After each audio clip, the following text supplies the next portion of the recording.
Hello friends, कैसे आप सब लोग and thanks for watching my channel.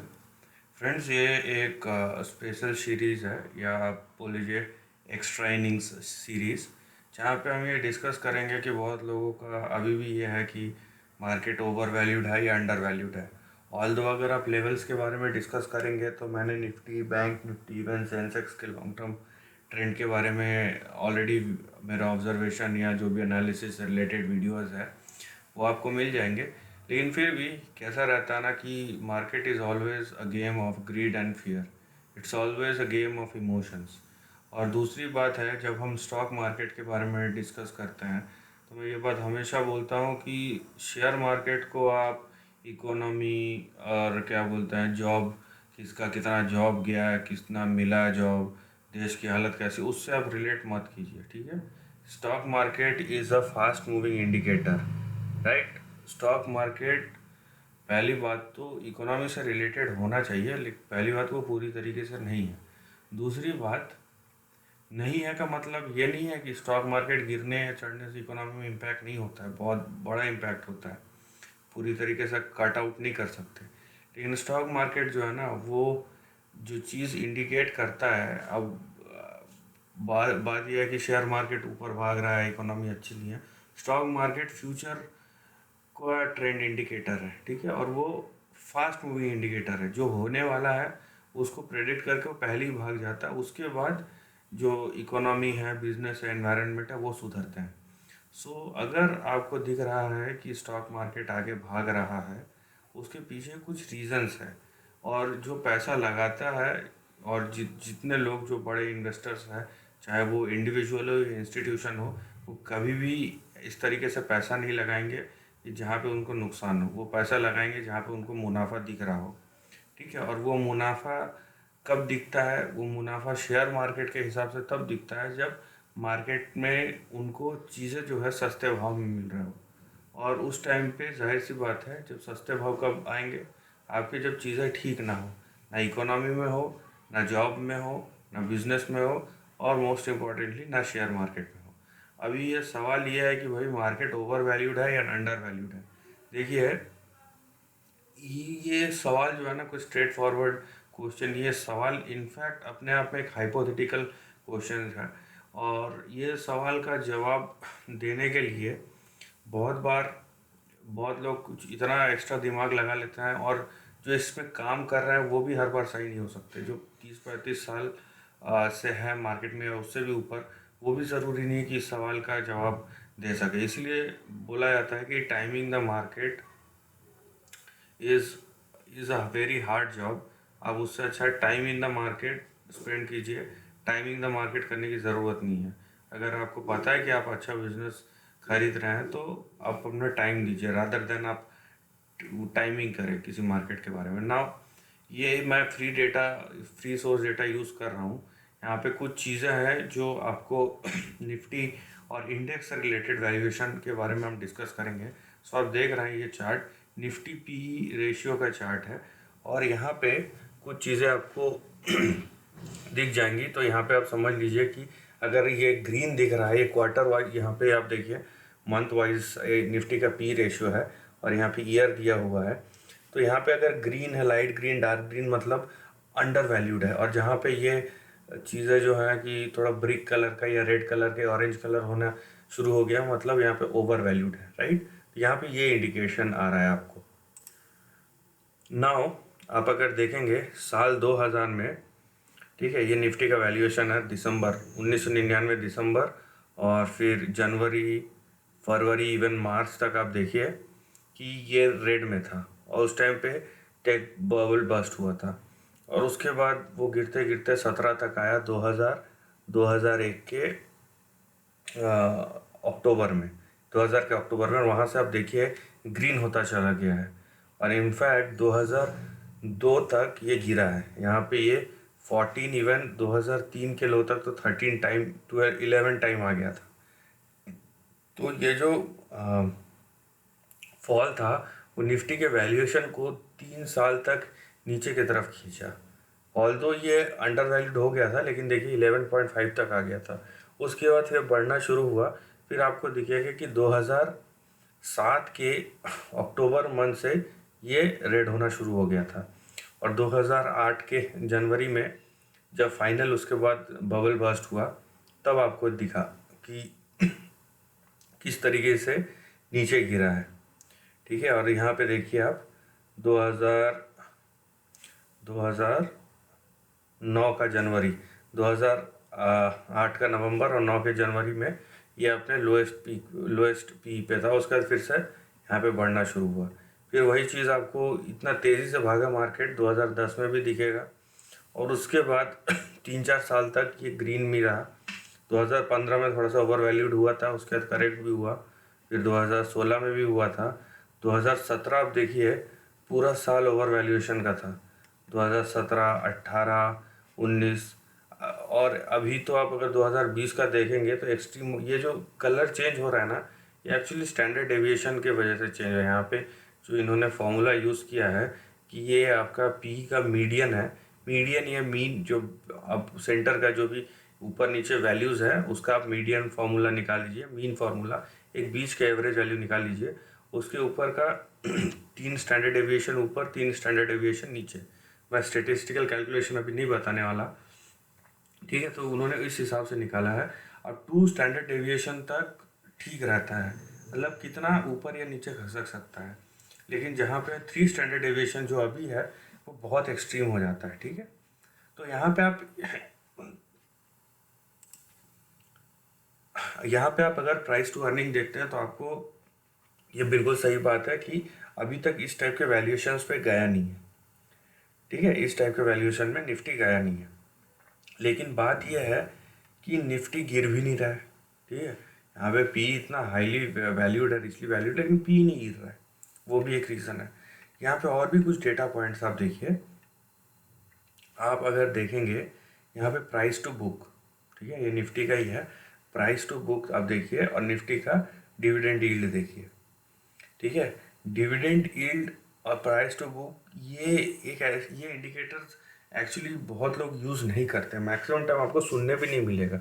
लेकिन आप देखिए यहाँ पे कि डिविडेंड का जो यहाँ पे डिविडेंड यील्ड है वो एकदम कम कब हो जाता है, ठीक है। आप देखिए यहाँ पे यहाँ पे बढ़ कब जाता है, एकदम बहुत ज़्यादा बढ़ जाता है। उसका मतलब ये है यहाँ पे एक जो बोलता है ना कि इन्वर्सली प्रोपोर्शनल, ठीक है। आप अगर यहाँ पे देखेंगे 1999 ये और 2000 के दिसंबर तक ये 0.92 के नीचे चले गया था, राइट। और उसके बाद ये धीरे धीरे धीरे धीरे बढ़ना शुरू हुआ, और यहाँ पे 2002 2003 दिसंबर में ये देखिए एकदम पूरा ग्रीन में आ गया था, कितना ज़्यादा हो गया। और उसके बाद धीरे धीरे जब मार्केट ऊपर चढ़ता है ना यहाँ पे, तो यहाँ पे ये नीचे खसकता जाता है। अब देखिए 2008 में ये कहाँ पर आ गया था, 0.87 तक, राइट। तो अगर मैं इसको यूज़ करूं तो यहाँ पे हमको देखने मिला है कि क्रैश, मैं खाली यहाँ पे डेटा पॉइंट यूज़ कर रहा हूँ कि 2000 में जब क्रैश हुआ था ना कि 1 के नीचे चले गया था। तो आप यहाँ पे देख रहे हैं अभी भी 1.25 है, ठीक है। जबकि जब भी हुआ है, अब 2008 का देख लीजिए, ये 1 के नीचे चले गया था डिविडेंड यील्ड, ठीक है। यहाँ पे भी वही हुआ था, 1 के नीचे चले गया था डिविडेंड यील्ड 2000 में। लेकिन यहाँ पे आप एक चीज़ ले सकते हैं कि ये 1 के नीचे अभी तक नहीं गया, 1.25। मैं वैसे भी नहीं बोल रहा हूँ कि क्रैश होने वाला है, मैं खाली एक रेफरेंस पॉइंट के बारे में डिस्कस कर रहा हूँ। वहीं आप प्राइस टू बुक देखिए, प्राइस टू बुक आपको 2008 में देखिए जब पीक पे था 6 टाइम्स था, ठीक है। यहाँ पे देखिए दिसंबर में या जनवरी में आपको कितना दिखेगा, 4.691, 4.95 टाइम्स था। और अभी आपको प्राइस टू बुक कितना दिख रहा है, 3-3.5 का, ठीक है। तो यहाँ पे 2 पैरामीटर्स आपको ये इंडिकेट नहीं कर रहे हैं कि भाई यहाँ पे आपको बहुत ज़्यादा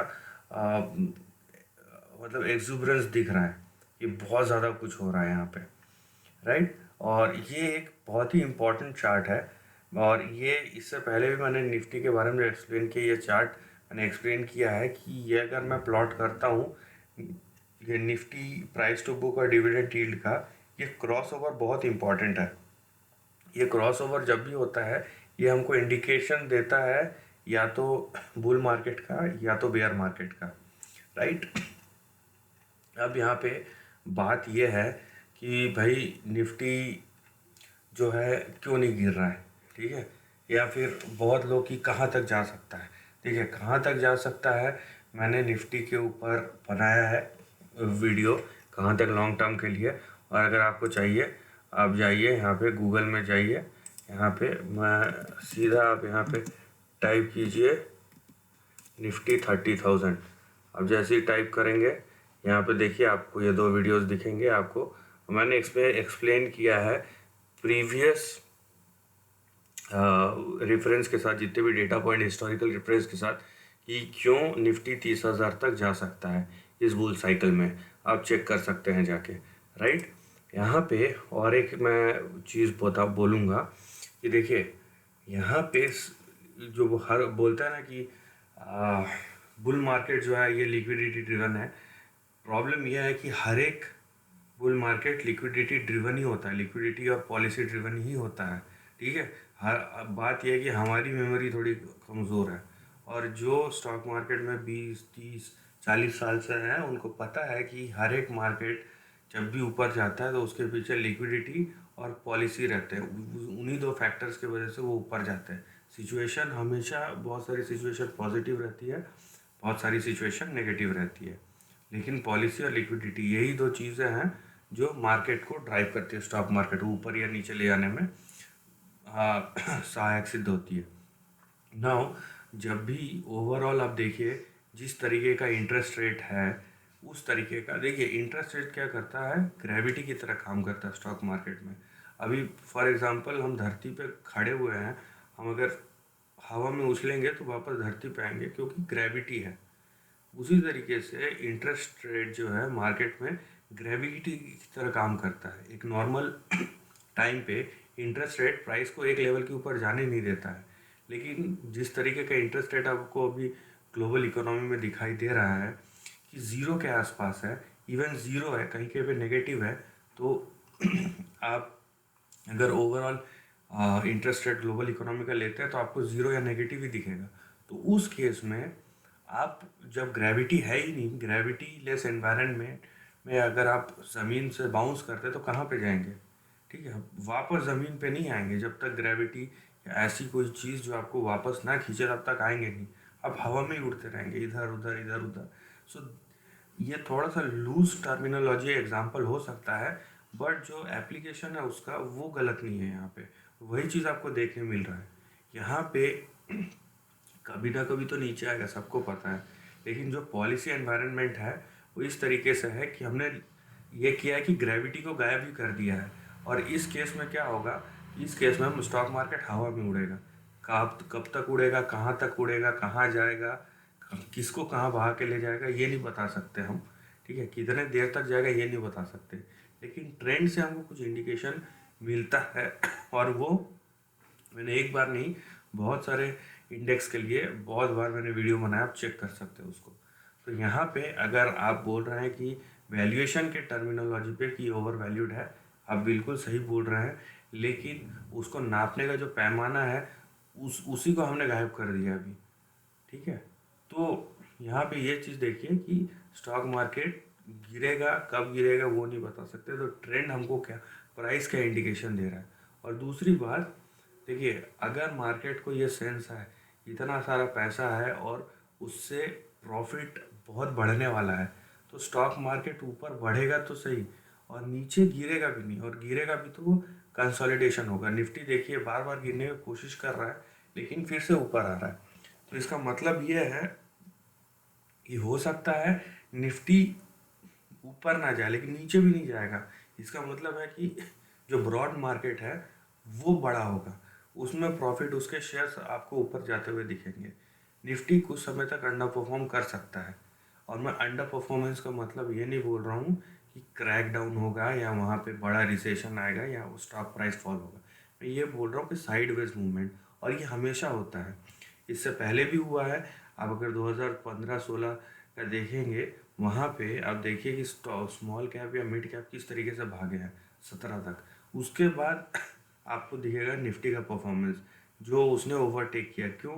क्योंकि जब मार्केट बहुत ज़्यादा स्केप्टिकल हो जाता है, छोटे छोटे स्टॉक्स बहुत ज़्यादा रिटर्न देने लगते हैं, तो बड़े स्टॉक्स वहाँ पे चीज़ों को संभालते हैं और लोग छोटे स्टॉक से पैसा निकाल के इंस्टीट्यूशन या बड़े बड़े इंडिविजुअल बड़े या नामी स्टॉक या डिफेंसिव स्टॉक में पैसा लगाता है।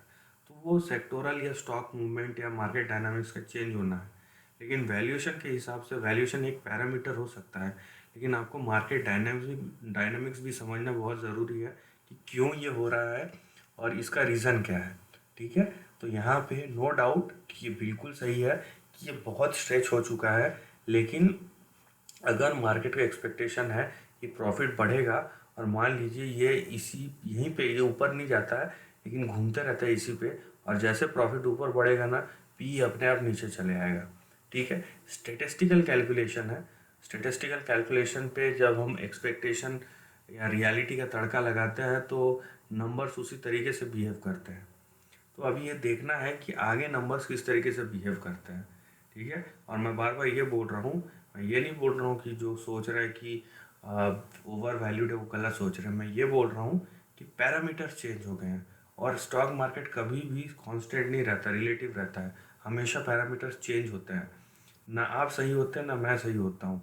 बात यह है कि इस साइकिल में या हर एक साइकिल में आप जो सोच रहे हैं, आपका लॉजिक अगर सही है, उसके पीछे फैक्ट्स है, आपके डेटा है, रिसर्च है, तो ज़रूर वो काम करेगा, लेकिन आपको उस चीज़ की समझ होनी चाहिए। सो आई होप कि आपको ये वीडियो और ये सेशन इंटरेस्टिंग लगा हो। So this is the end of the video. If you like this content, do share your thoughts in the comment section और चैनल को प्लीज़ सब्सक्राइब कीजिए। Lastly, take care of your family and friends.